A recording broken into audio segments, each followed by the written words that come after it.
Benny Golson is an internationally famous jazz composer, arranger, saxophonist, and he's composed music for some of the greatest American jazz musicians. Of course, John Coltrane, Miles Davis, Ella Fitzgerald, Quincy Jones, and he's also played for some of my idols, Sarah Vaughan, if you know me. I wanted to be Sarah Vaughan when I was a little girl. But the thing about it, Benny Golson is Philly made, so he's my diamond. And with him tonight is Jeff Duperon, who's hailing from the best jazz station in the city, WRTI. Hey, hey. So I'd be remiss if I didn't introduce some people who are here tonight that made the Benny Golson book possible. Temple University Press Director Mary Rose Musey is here. Acquisitions Editor Sarah Cohen, I see her come in. Production Editor Dave Wilson. And publicity guru Gary Kramer. I also need to recognize and thank Andy Cahan, who does a fabulous job coordinating the literary program here at the library. Please join me in giving Benny Golson and Jeff Duperon a Philly welcome. Benny Golson, give it up.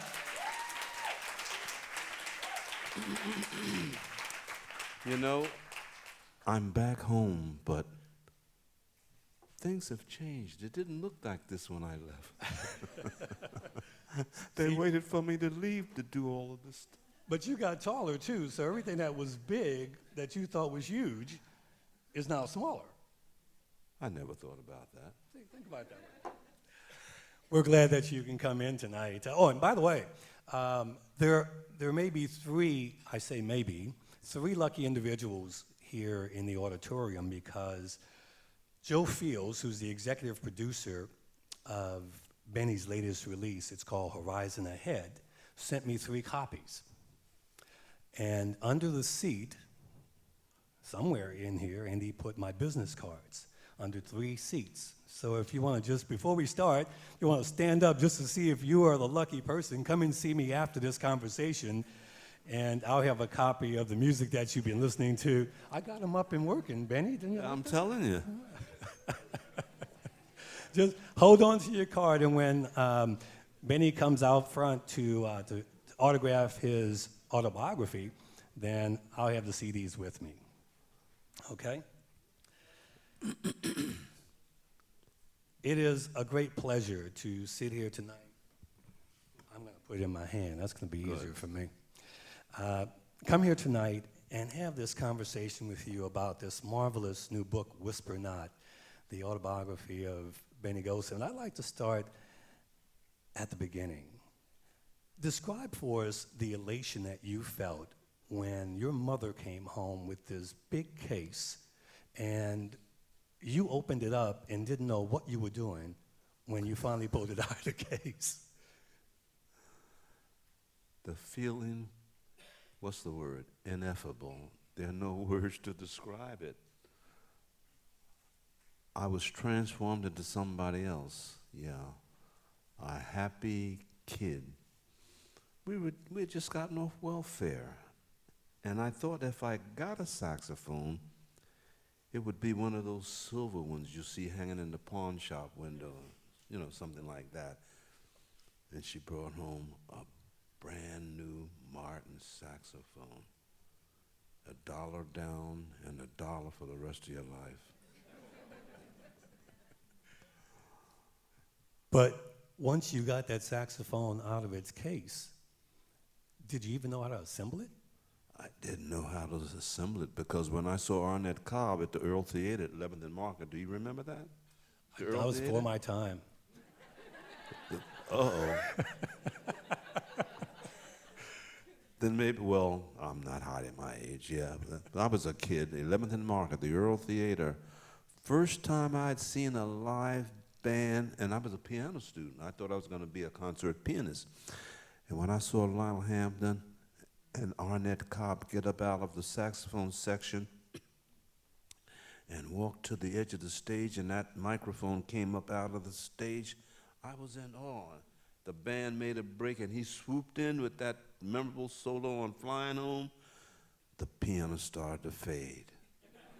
You were hooked, in other words. But yeah, when I told my mother, you know, because we were saying, yeah, oh yes, you know, Miss Conley, when she retires, she was a church organist, then maybe I'd be in a position to take over to become the organist. And I was saying, yeah, because I like the organ and everything.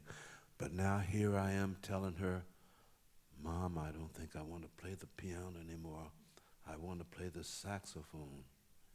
Whereupon she uttered, oh my God, you're going to be a dope addict.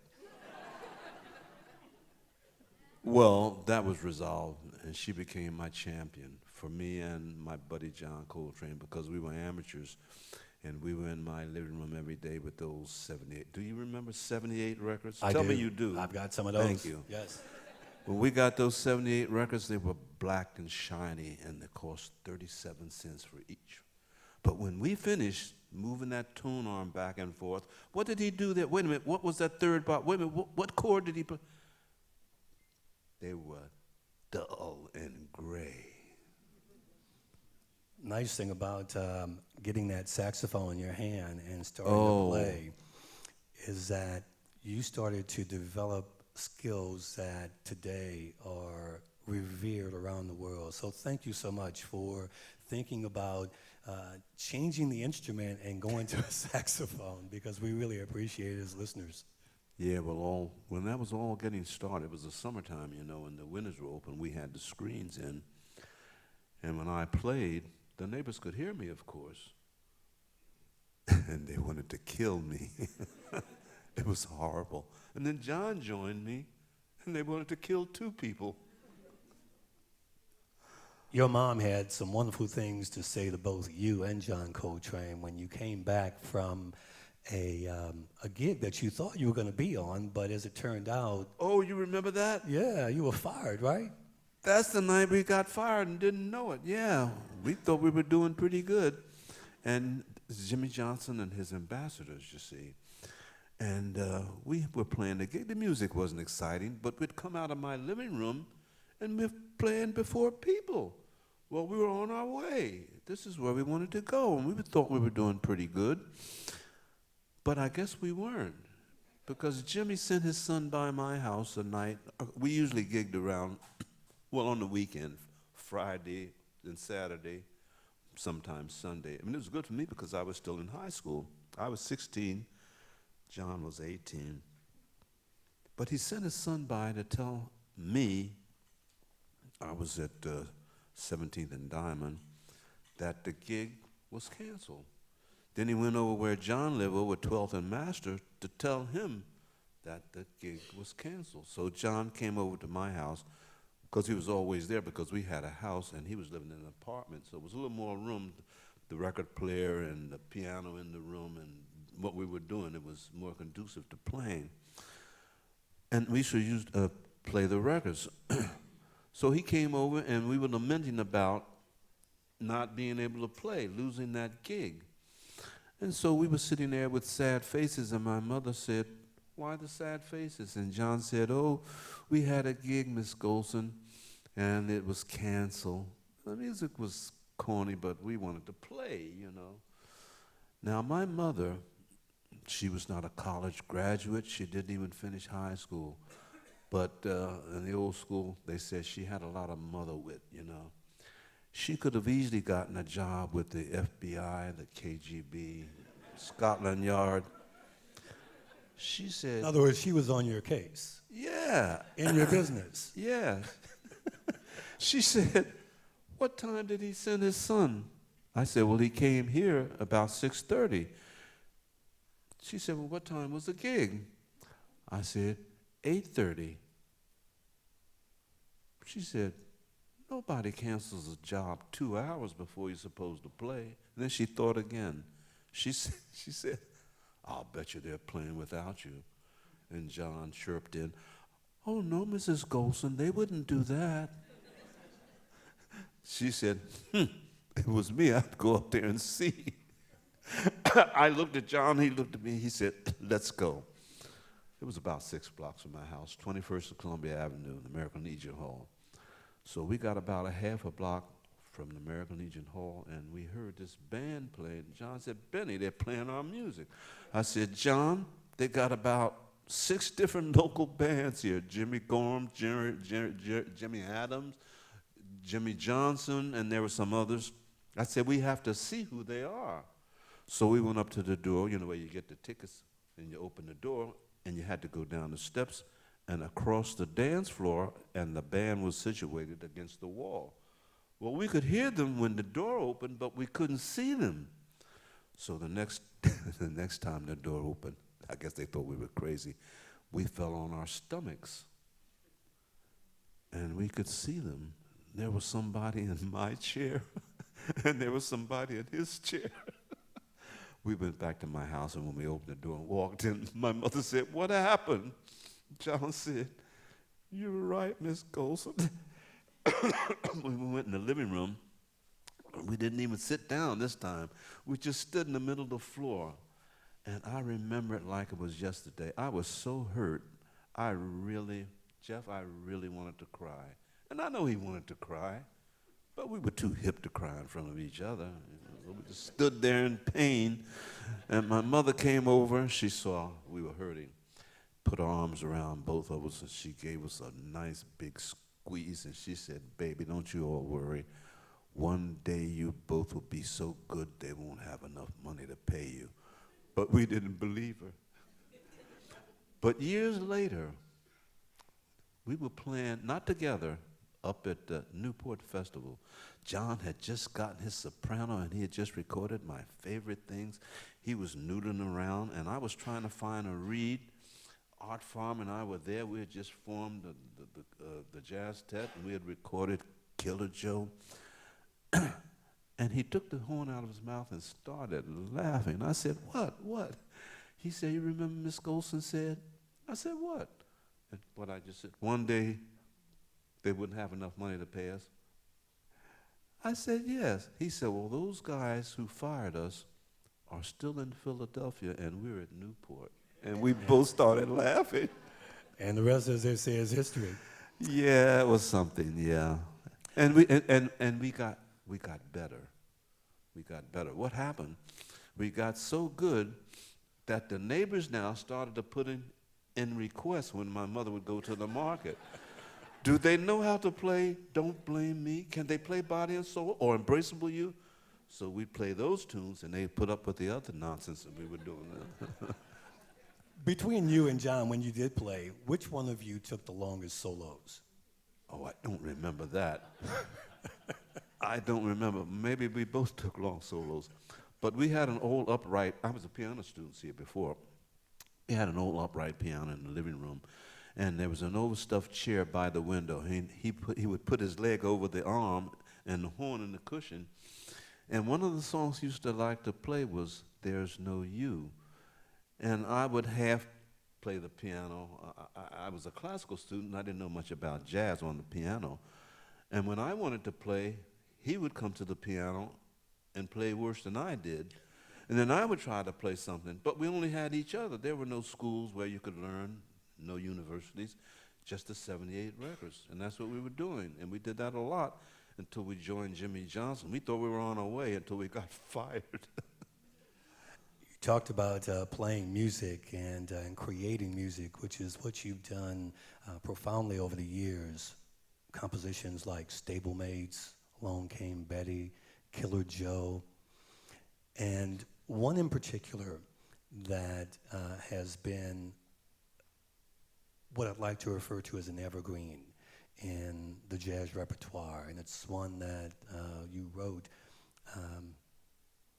paying homage to a great friend of yours, Clifford Brown.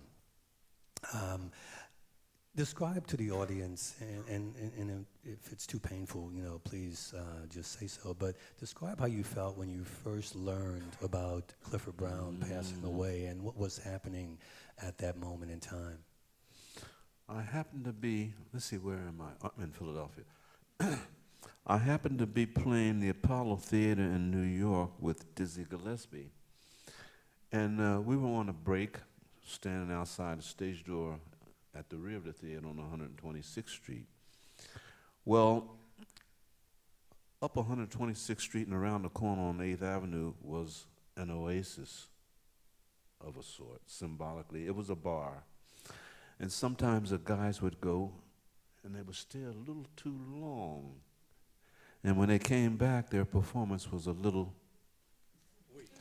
But with 15 musicians, you could kind of cover for them. And the late Walter Davis was coming from the Oasis. And he was walking very unsteadily and waving his arms, and we started to laugh because we thought Walter had been with the wine a little too long. But when he got closer, we noticed that he was crying. Walter Davis Jr., a hulk of a man, at least 135 or 40 pounds. 200. Crying on a Harlem street in the daytime. Something had to be wrong. And he was saying something, we couldn't hear it, but when he got closer, we heard the chilling words, Clifford Brown had been killed the night before. Oh, we couldn't believe it. And nobody called him Clifford then, Brownie. Brownie dead? We couldn't believe it. You know, you heard your friend Joe died, and you see him the next day on the street. Joe, I thought you were dead. Ron Carter told me he died twice. But just at that moment, the voice from backstage, which we heard all the time when it was time to begin the next show, all on, band. We went onto the darkened stage and took our places and behind our bandstands, and this voice kept on talking, extolling how good the band was, and sometimes it was true and sometimes it wasn't, but he had to get the audience into the feeling. And while the curtain was still closed, we went into what was called a flag waver, something fast and something loud to get the attention, to garner their attention.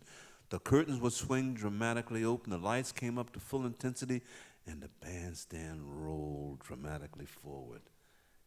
And while all this happy sounding stuff was going on, tears were rolling down our cheeks. There was great incertitude because we didn't know whether he was alive or dead. Was it a rumor? So we played that show, I'll tell you, we played that show. It was like no other show because we loved Clifford. But after the show was over, we found out, and it was on the radio and everywhere that Clifford was dead. And we had after we closed the Apollo Theater, we had an engagement in Hollywood. And we had a 2-week engagement there. Now, during those days, I was writing a lot of songs. Sometimes I was so prolific that I would write maybe 2 or 3 tunes in one day. And people think, oh, Benny Golson, he's a genius. But some of those tunes that were terrible, we call them dogs. My tunes, some of those tunes were so bad, they were wolves.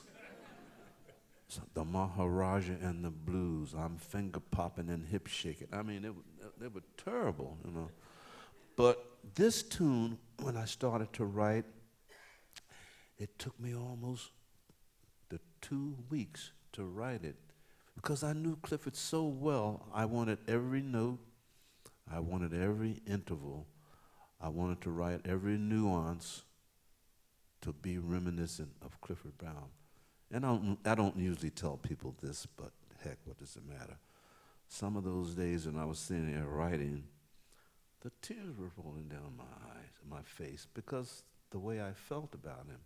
And you know, I just about finished it at the end of the 2 weeks, and I came to work that night, that afternoon, to write, but I brought my uniform with me because I knew I wouldn't be going back to the hotel. So I was there, like you see in the movies, the bartender washing glasses, just me and the bartender.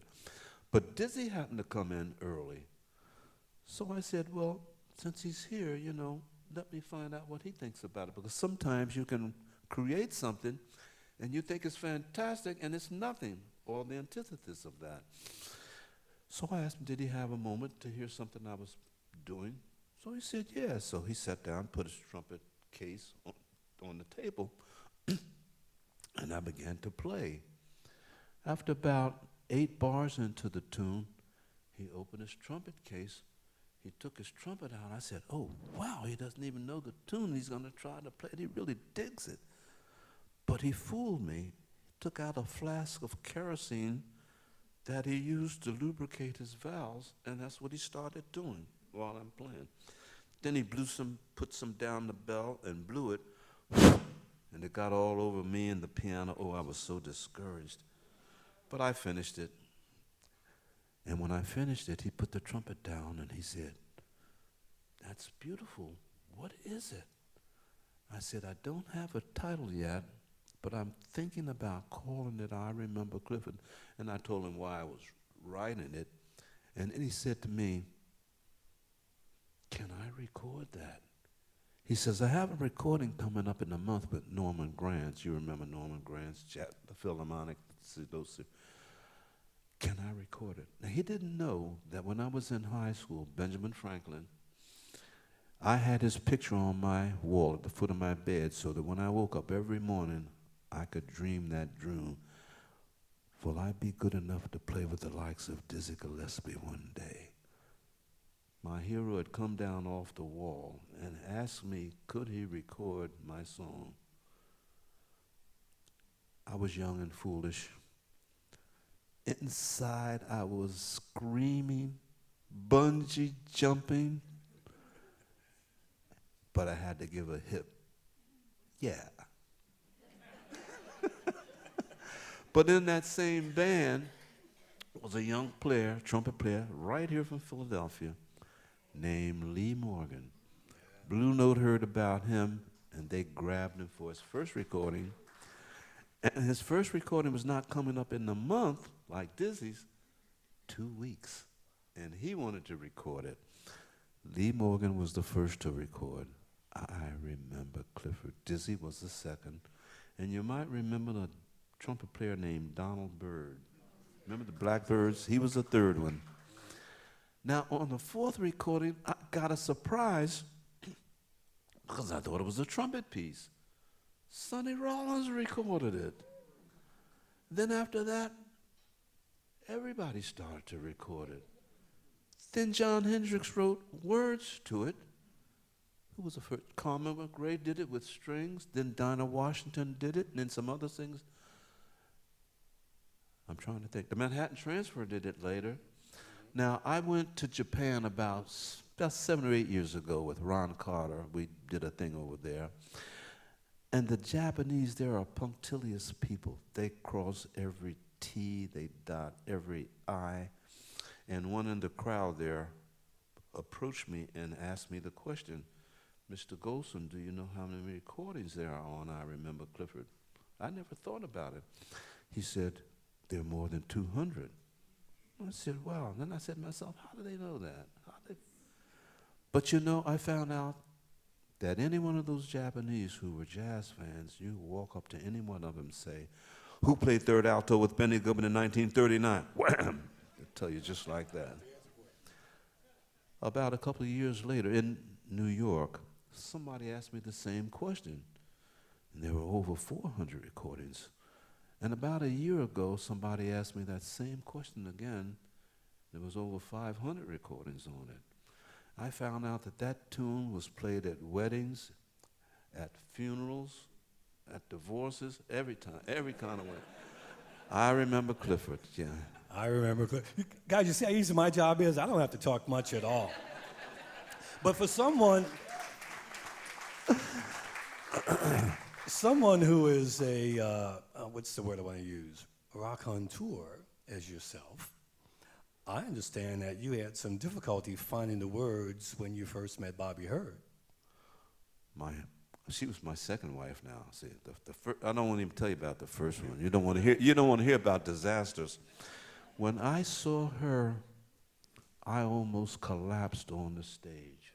And it was nothing about sex. It was just something about her that was different. 18 years old and a beauty. She had everything. And I said to Bobby Timmons, "Who is that sitting with this girl that came to see him? Who's that sitting with Ann?" He said, "That's the girl you just let in." Because what happened, you could only have one guest. And two were coming, one to see Bobby Timmons and her girlfriend. So I went to the door to say she was my guest. But it was kind of dim, not much light. And when I looked down and saw her, I couldn't believe it. He said, "That's the girl you let in." I said, "It is." I had to lean. Now, I'd heard this expression, and I'm not kidding you. about weak in the knees when you see somebody that you really dig. Man, my knees felt like rubber. I had to lean against the piano. And I was thinking all kinds of crazy stuff. And that moment, marrying her, getting the kids off to school, washing the dishes for her. I mean, it was crazy. And I said, what am I going to say to her when the break comes and I go down with Bobby, who's going to see Ann? What am I going to say? Will I do cartwheels? I said, no, I don't want to do that. I don't want to embarrass myself. So when we went down, I tried to be cool. I said, what's your name? She said, Bobby Hurd. And it was like a symphony, like an orchestra playing. And then I eventually said, can I have your telephone number? This is a throwback. She said, you can look in the telephone book. And I said, oh, she thinks she's cute. She thinks she's cute. Well, I had a room in a rooming house. I wasn't in a hotel, and there were no telephones in there.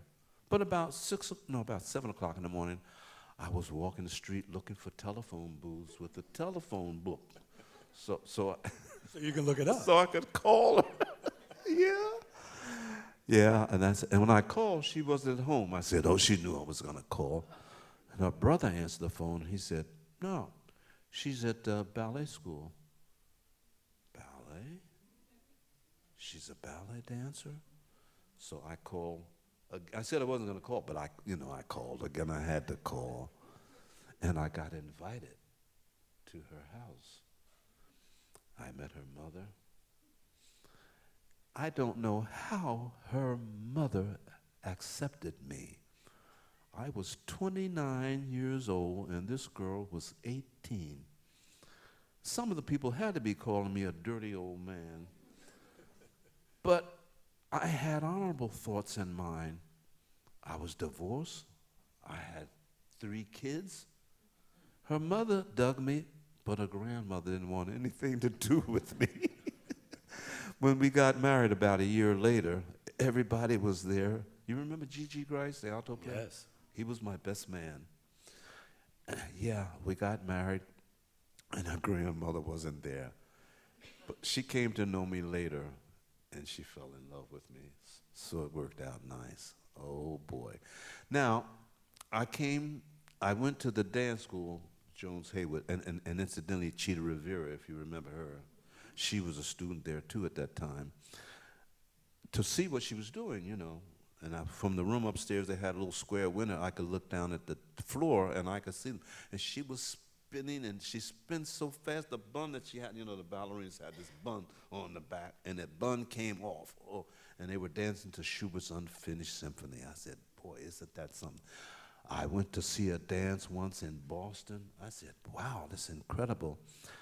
But after we were married, and being black, there wasn't many opportunities. She was a member of, what was that, the dance company in Washington for a while, but she was a spook that sat by the door. Oh, we have a black person, see right here? They'd put her out front until they got finished using it. She was finished. And she went to New York, and what was that company? Balanchine, the New York, ABT, American Ballet. And she was there for a while until they used her, and that was it. So nothing was really going to happen, and she decided, well, she would just abandon dancing, and she would help me in my career.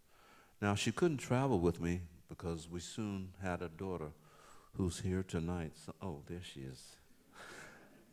And she decided that she'd better raise her. So she didn't travel with me until our daughter Brielle was till she graduated from high school. Then she started to travel with me, and she traveled everywhere. And if the people didn't want to send me a ticket for her, I didn't take the job. We went to everywhere: Russia, Scandinavia, the Canary Islands, Hawaii, Italy, you name it. And she had to retire. And this is a sad part, and maybe I shouldn't even say it, but my wife now has Alzheimer's, and I'm losing her. Wow.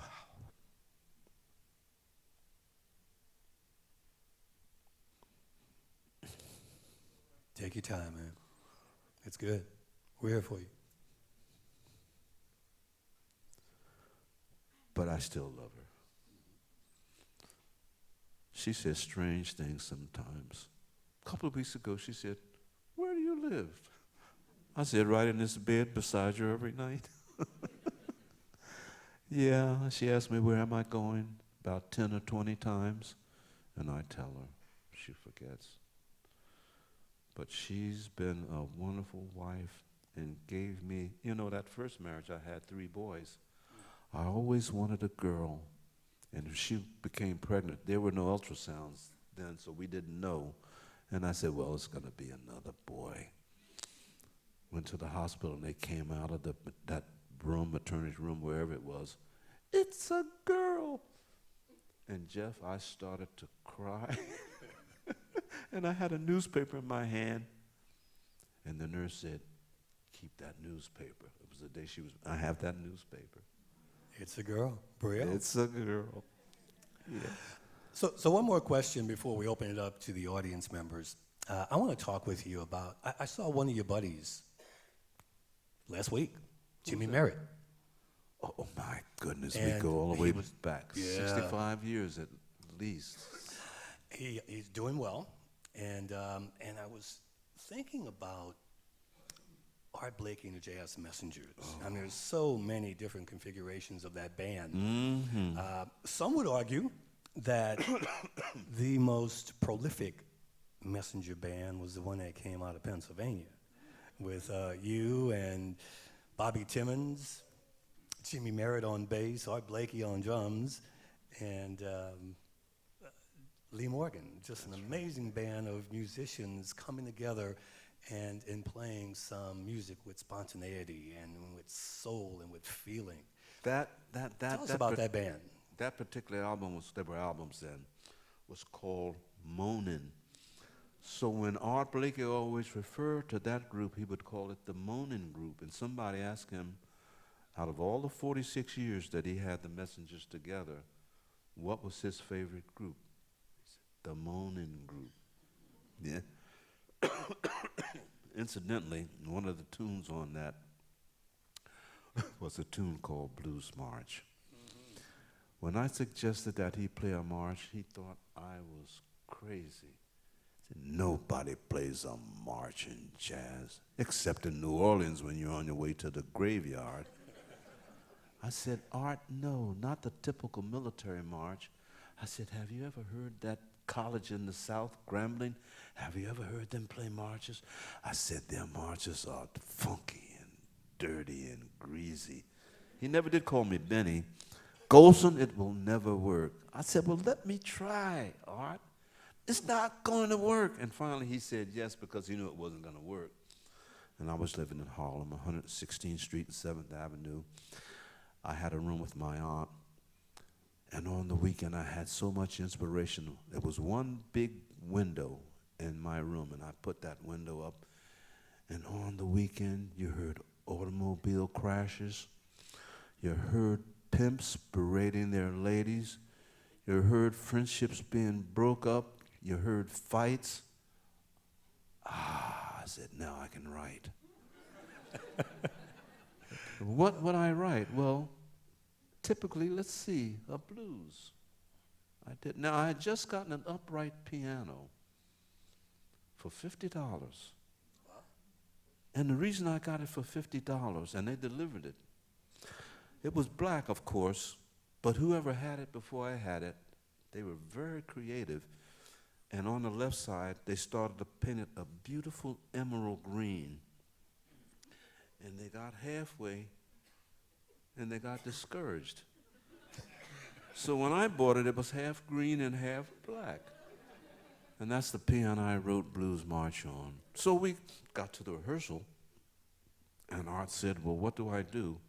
I said, you remember the drum and bugle corps used to come through the neighborhood? And remember when the bugle stopped blowing? The bass drum, the snare, tenor drum, and the cymbals, it's just the rhythm. And I said, remember how we kids used to follow them for 20 blocks away from home, you know? Mm-hmm.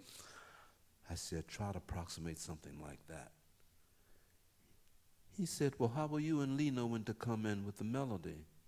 I said, play a roll-off. He said, what's a roll-off?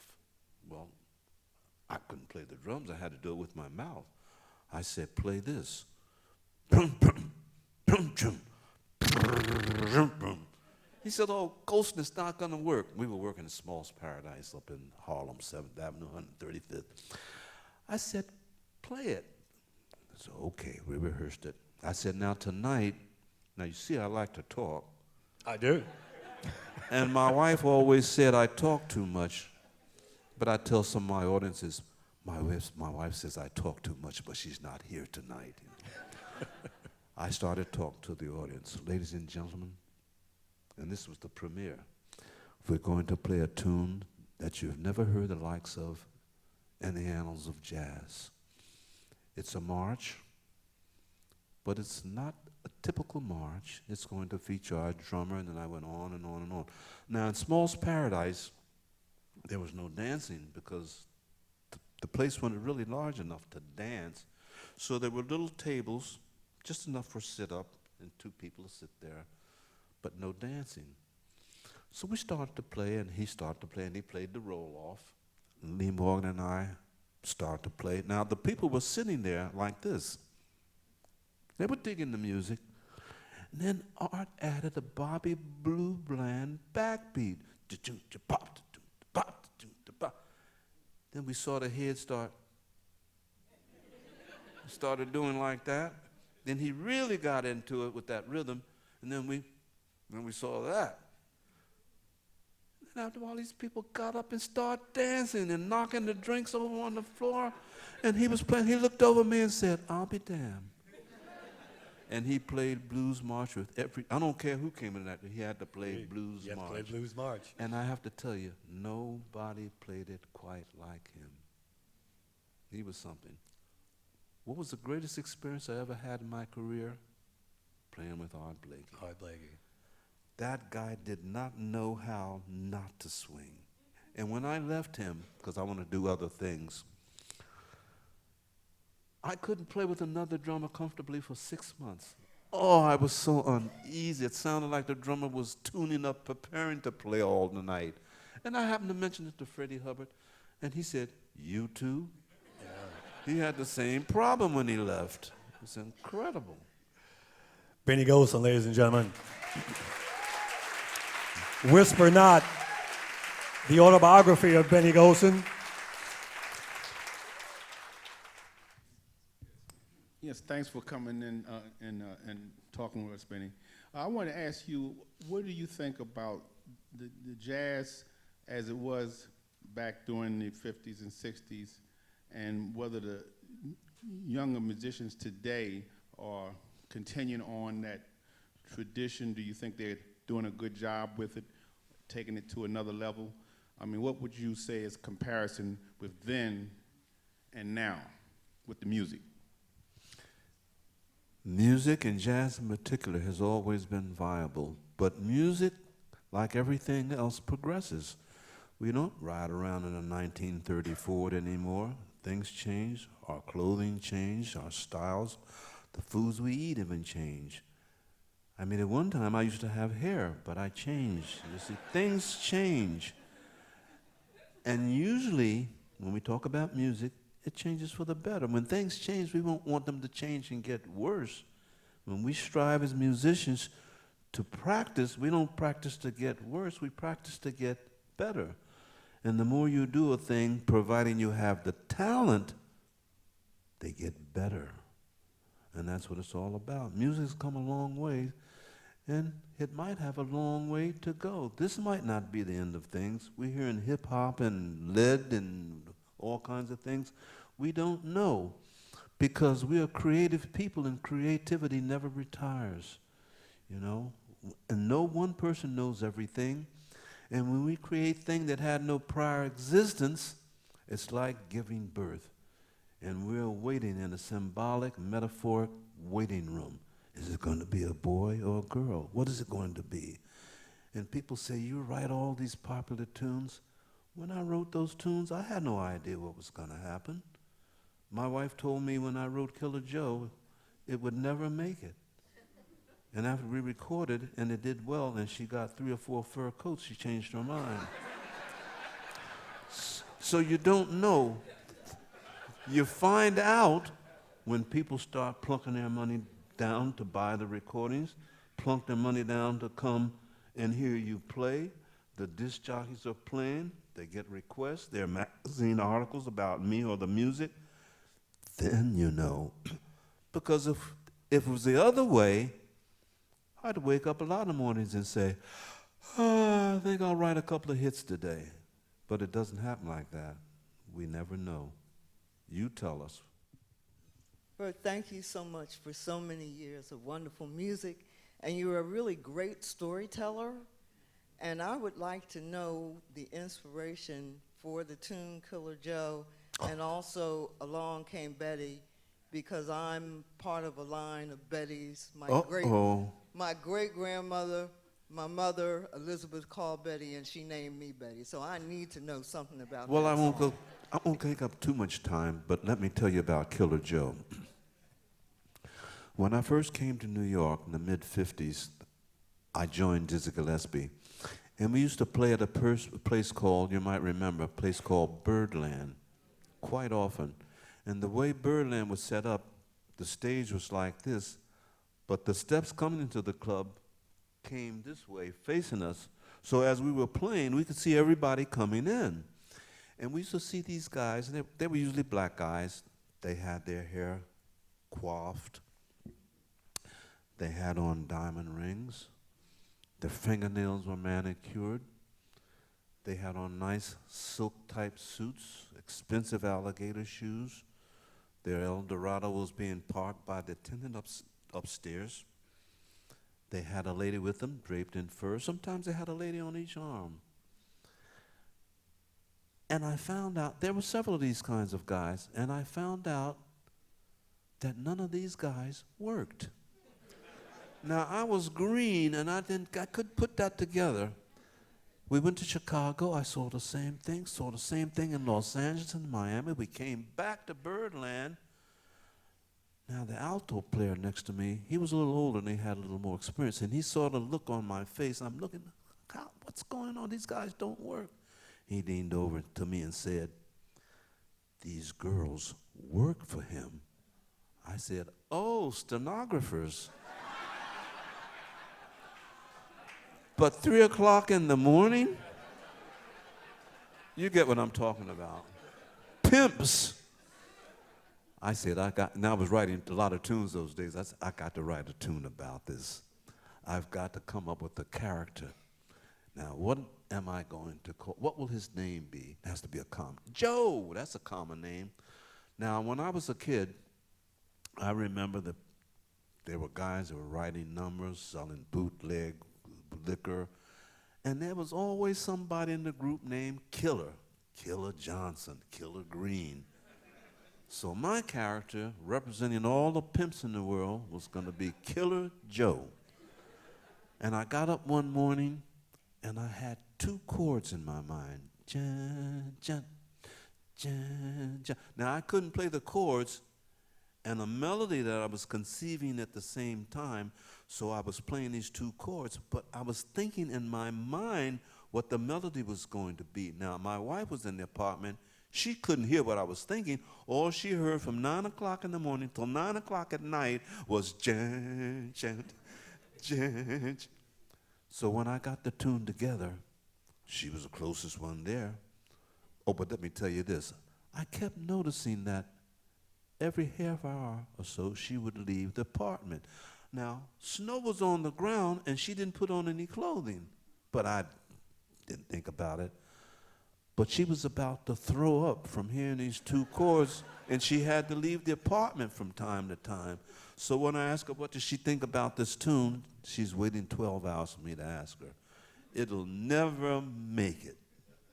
And I told you what happened. Art Farm and I recorded it anyway. And it did well. You know, the loot started coming in, and she got these fur coats. She loves Killer Joe. The gentleman in the back with his hand up.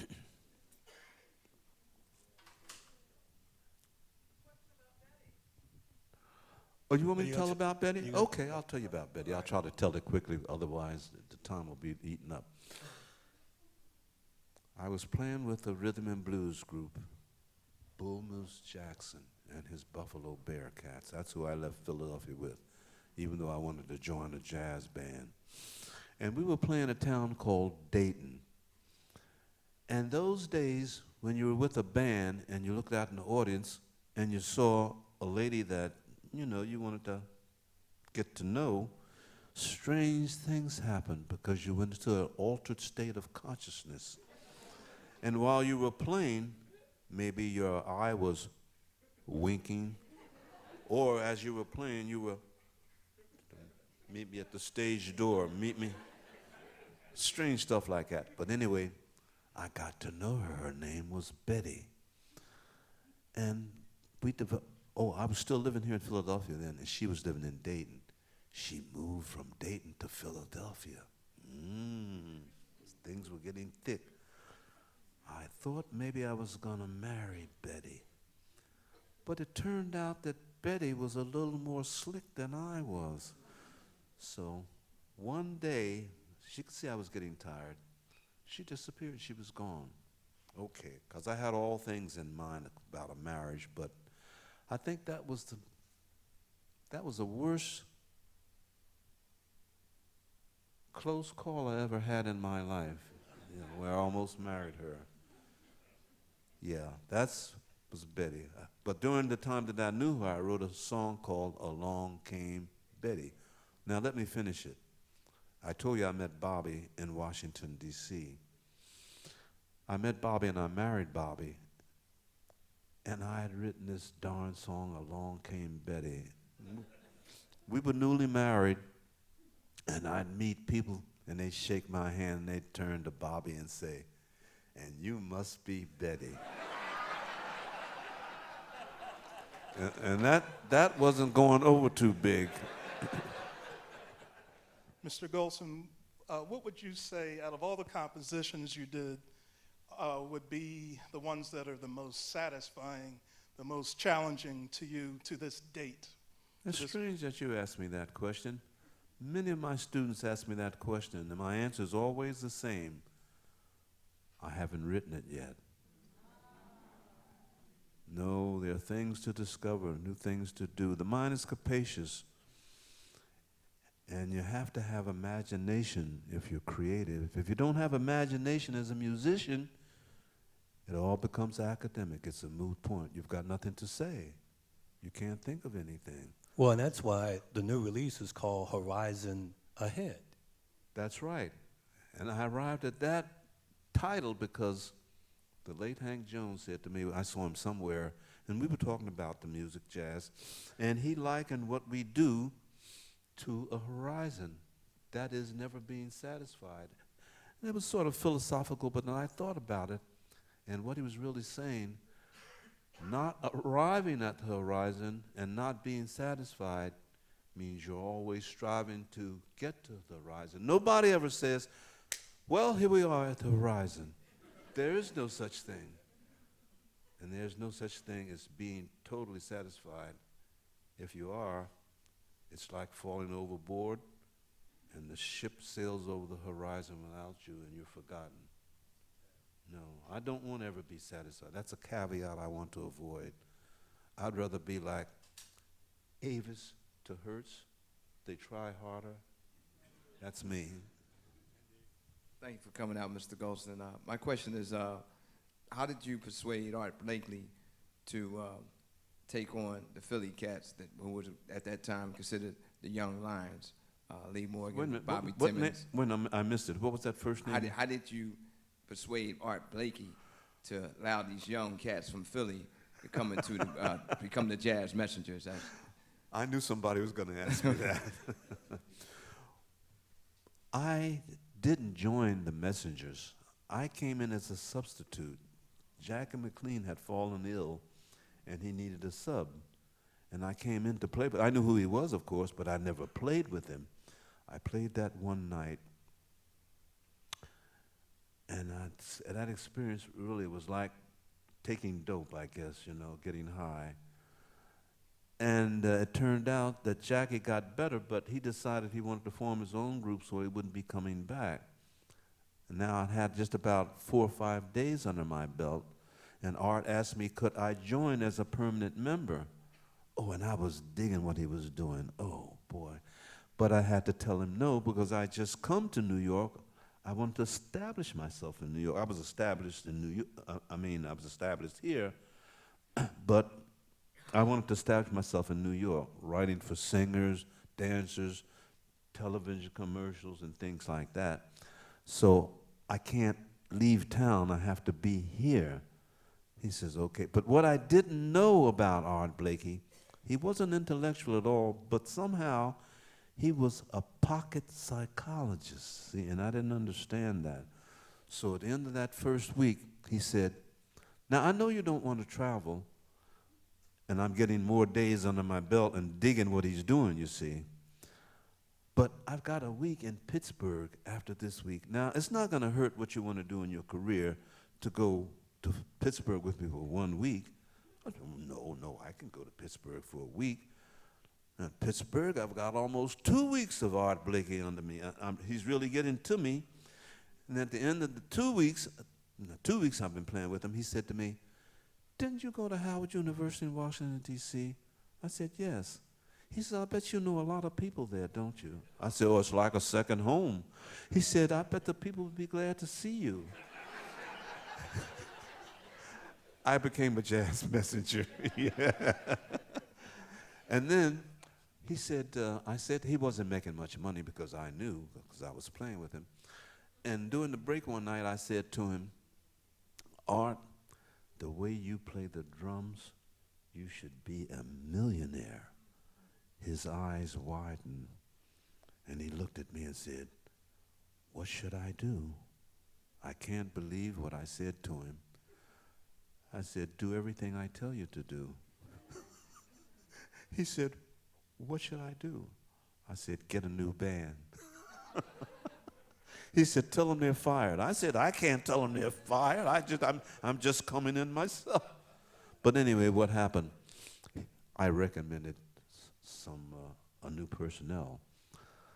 I said, there's a trumpet player that used to play with me in Dizzy's band.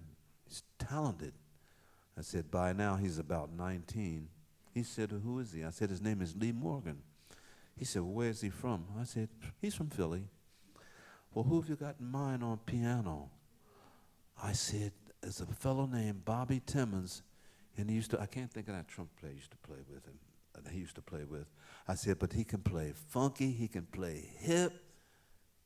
He said, do you think he'll join? I said, I think. He said, what's his name? Bobby Timmons. Where's he from? I said, he's from Philly. He said, now what about a bass player? I said, oh, there's a bass player that used to play with B.B. King. And when I said B.B. King, he said, oh, wait a minute.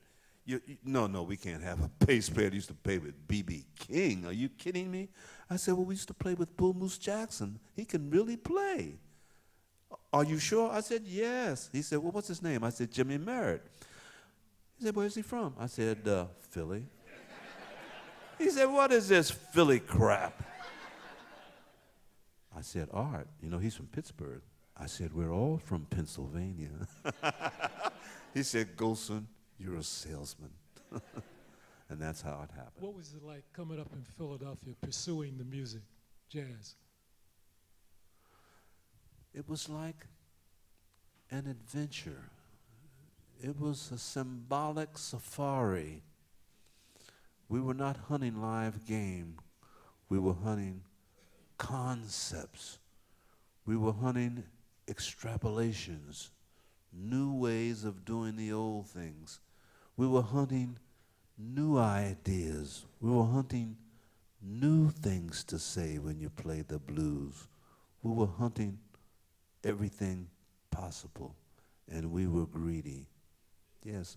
And what helped us were those jam sessions. Now, we used to have so-called jam sessions in my living room, but they weren't really jam sessions. See, we were such novices that they were more like sessions. We learned the J a little later, because and John Coltrane was one of us. So yeah, Ray Bryant was 14 years old. Now, nobody knows about Ray Bryant.